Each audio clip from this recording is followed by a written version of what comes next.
अब इंटेग्रल्स में हम सबसे पहले पढ़ेंगे इनडेफिनिट इंटेग्रल्स।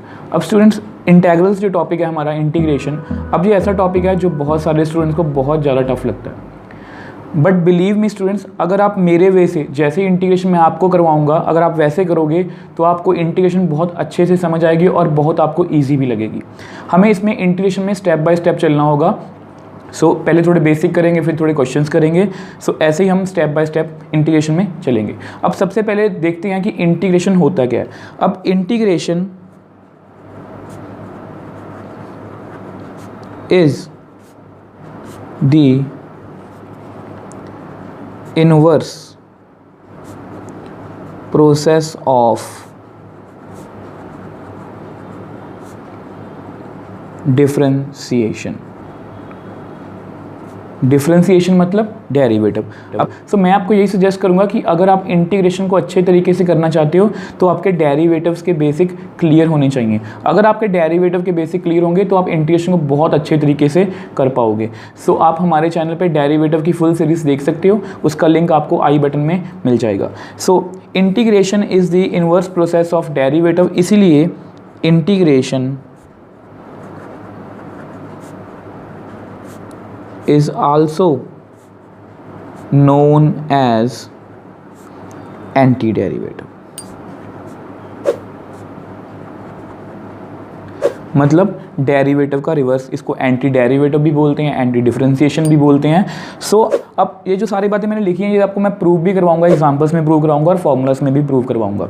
सबसे पहले हम पहले फॉर्मूले से शुरू करते हैं। वो फॉर्मूला क्या है?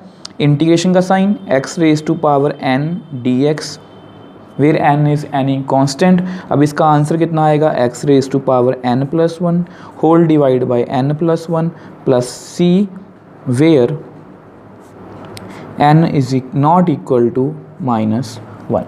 अब यहाँ पर हमारे पास सामने दो क्वेश्चंस हैं, n -1 के इक्वल क्यों नहीं है और ये जो c है ये क्या है। यहाँ पर दो क्वेश्चंस हैं, what is c and why is c, मतलब c क्या है और c यहाँ पर मैंने क्यों लिखा है। सबसे पहले हम ऐसा करते हैं, इसको हम बाद में डिस्कस करते हैं, पहले हम c वाले टॉपिक को डिस्कस करते हैं। अब c क्या है? c is constant of integration. अब c का मतलब क्या है? Constant of integration. अब c मैंने लिखा क्यों है इसके बारे में बताता हूँ। पहले हम एक एग्जांपल करते हैं। अब ये हमारा फॉर्मूला है, अब इसके रिगार्डिंग हम एक एग्जांपल करते हैं, जैसे x क्यूब dx। अब इसका आंसर कितना आएगा? x3 plus 1 divide by 3 plus 1 plus c। कितना आंसर आ गया? x4 by 4 plus c। Similarly एक और एग्जांपल करते हैं, माइनस वाली कर लेते हैं, x raise to power -5 dx। n is any constant, कोई भी कांस्टेंट हो सकता है, यहाँ पर सिर्फ -1 नहीं होगा। कितना आंसर आएगा? -5 प्लस 1 -5 प्लस 1 प्लस c। तो कितना आंसर आया? x raise to power -4 divide by -4 plus c। अब हम बात करते हैं कि ये जो मैंने c लिखा है ये यहाँ पर क्यों लिखा है। c को क्या बोलते हैं हम? Constant of integration. ये मैंने यहाँ पर क्यों लिखा है। अब इस बात पे आते हैं, integration is the inverse process of differentiation. मतलब इंटीग्रेशन क्या है? डेरिवेटिव का रिवर्स प्रोसेस है। इसी बात से शुरू करते हैं हम। अब सपोज मैं आपको बोलूं कि आप डिफरेंशिएट कर दो x क्यूब को, तो आप सभी बोलोगे सर पावर आगे आ गई x square, 3x square.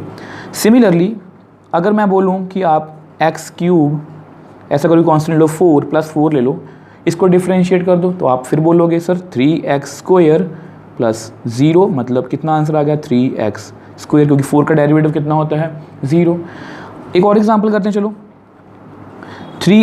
x cube -5, यहाँ पर मैंने एक बार माइनस ले लिया, यहाँ पर प्लस किया था। कितना आंसर आएगा? अगेन 3x स्क्वायर और -5 का 0, तो कितना आंसर आ गया? 3x square. अब हमने डेरिवेटिव कर दिया। अब देखो डेरिवेटिव की इंटीग्रेशन क्या है? Reverse process of derivative. अब यहाँ से शुरू करते हैं, 3x स्क्वायर की इंटीग्रेशन करो आप।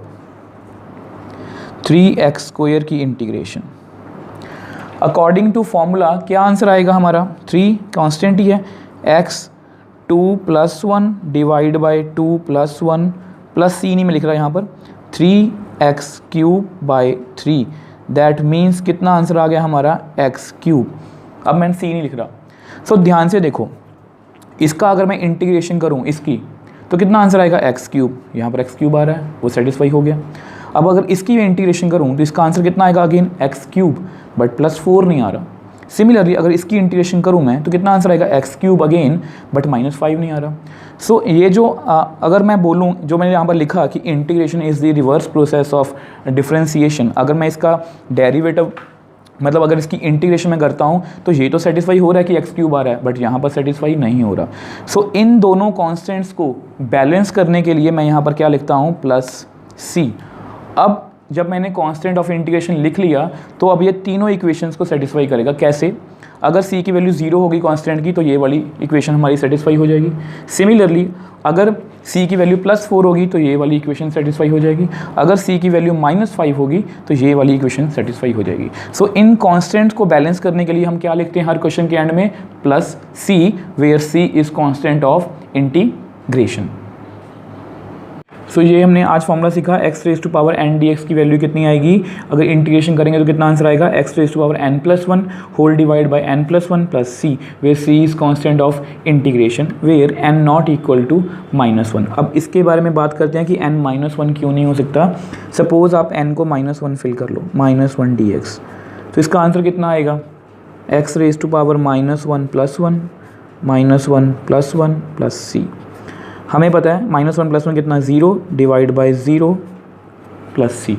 अब मैथमेटिक्स में कोई भी नंबर अगर किसी भी नंबर के नीचे डिनोमिनेटर में अगर 0 आएगा तो उसको हम क्या बोलते हैं, नॉट डिफाइंड।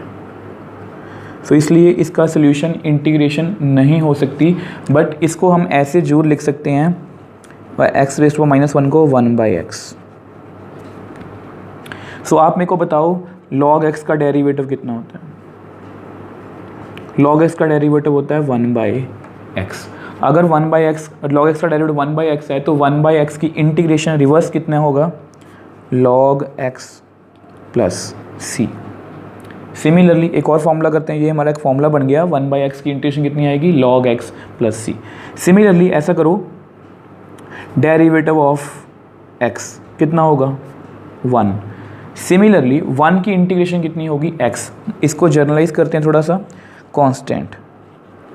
कांस्टेंट की इंटीग्रेशन कितनी होगी, kx plus c, where k is any constant, where k is any constant, k की इंटीग्रेशन कितनी होगी, kx, क्योंकि kx का डेरिवेटिव कितना होगा, k। अब नेक्स्ट आपको पता है ax का डेरिवेटिव कितना होगा, ax log a। Similarly ax की इंटीग्रेशन कितनी होगी, सो ax की इंटीग्रेशन, सो ये log a इधर ले आओ, कितना आंसर आएगा, ax upon log a plus c। ये जो भी फॉर्मूलास मैं आपको करवा रहा हूँ ये सभी डेरिवेटिव के रिवर्स हैं। अब next, similarly integration of ex, हमें पता है डेरिवेटिव ऑफ ex कितना होता है, ex। सिमिलरली ex की इंटीग्रेशन कितनी होगी, ex प्लस c। अब next, integration of sine x। आप मुझे बता सकते हो कि cos x का डेरिवेटिव कितना होता है, माइनस साइन। तो साइन की इंटीग्रेशन कितनी होगी, cos, और ये माइनस इधर ले आओ, minus cos x plus c। Similarly cos x की इंटीग्रेशन, हमें पता है डेरिवेटिव ऑफ साइन x कितना होता है, derivative of sine x, cos x। तो cos x की इंटीग्रेशन कितनी होगी, sine x plus c। Next है हमारा सीकेंड स्क्वायर x। हमें पता है डेरिवेटिव ऑफ tan x कितना होता है, सीकेंड स्क्वायर x। तो सीकेंड स्क्वायर x की इंटीग्रेशन कितनी होगी, tan x plus c। Similarly cosecant square x, आप मेरे को बताओ डेरिवेटिव ऑफ कॉट x, वो कितना होता है, minus cosecant square x। So cosecant square x की इंटीग्रेशन कितनी होगी, कॉट x, ये माइनस इधर ले आओ, so minus cot x plus c। अब next, secant x tan x, so derivative of secant x कर लो आप, वो कितना होता है सीकेंड एक्स tan x।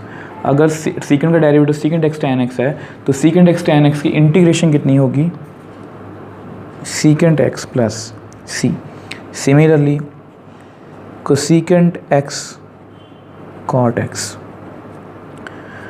हमें बताया डेरिवेटिव ऑफ कोसेकेंट एक्स वो कितना होता है minus cosecant x cot x. So cosecant x की इंटीग्रेशन कितनी होगी cosecant x minus cosecant x plus c.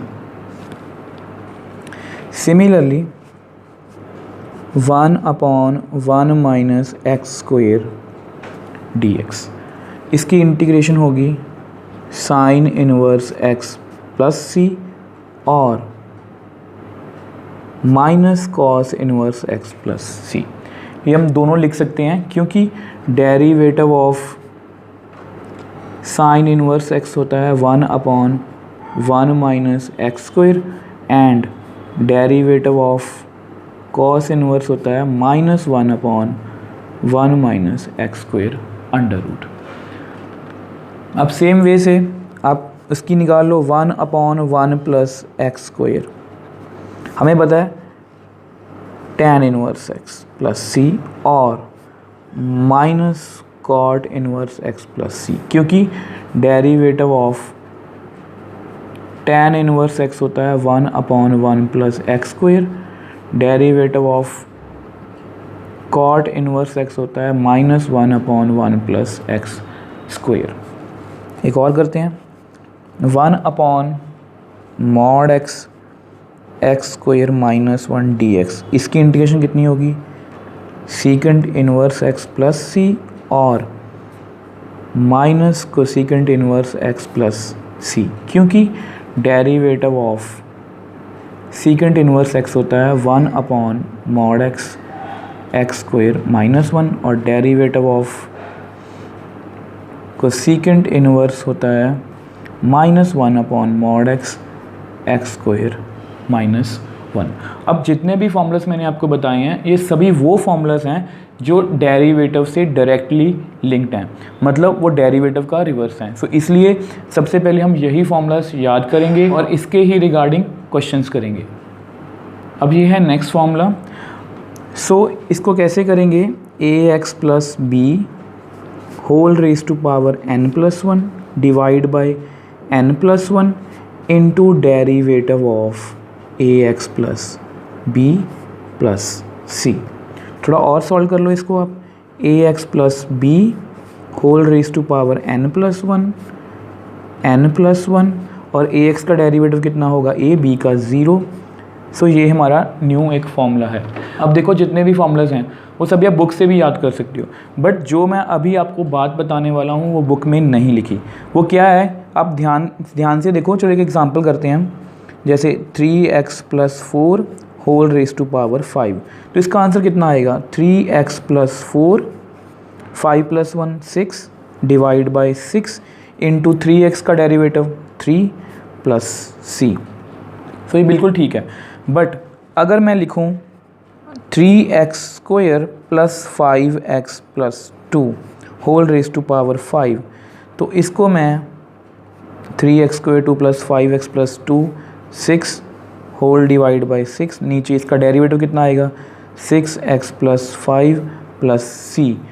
तो ये मैं नहीं लिख सकता, ये गलत है। क्यों? अब ध्यान से देखो यहाँ पर क्या है ax plus B, x must be a linear function,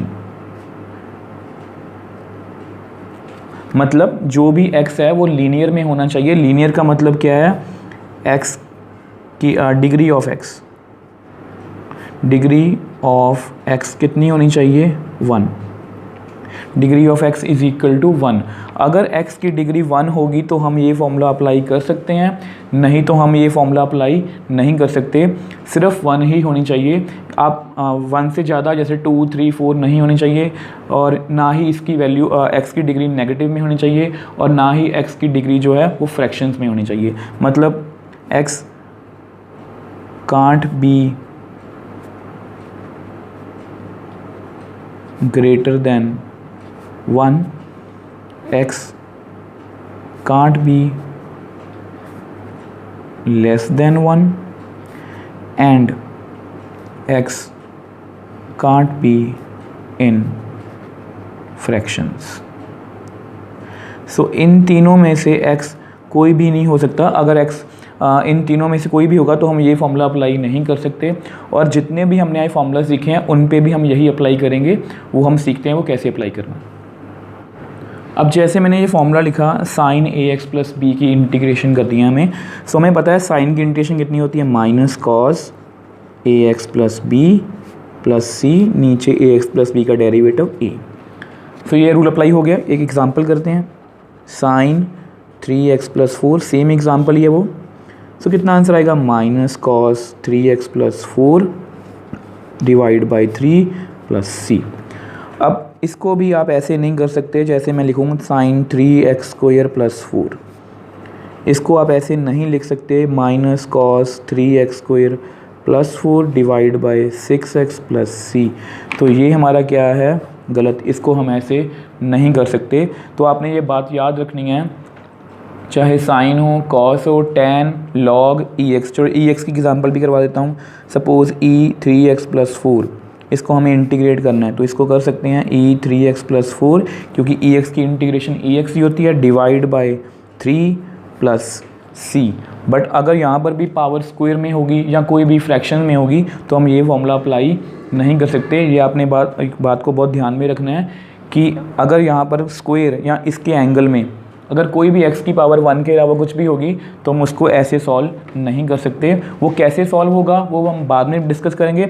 अभी हमने यही बात याद रखनी है कि इस जो x है वो लीनियर फंक्शन होना चाहिए, मतलब x की डिग्री 1 होनी चाहिए अगर हम इंटीग्रेशन करना चाहते हैं तो।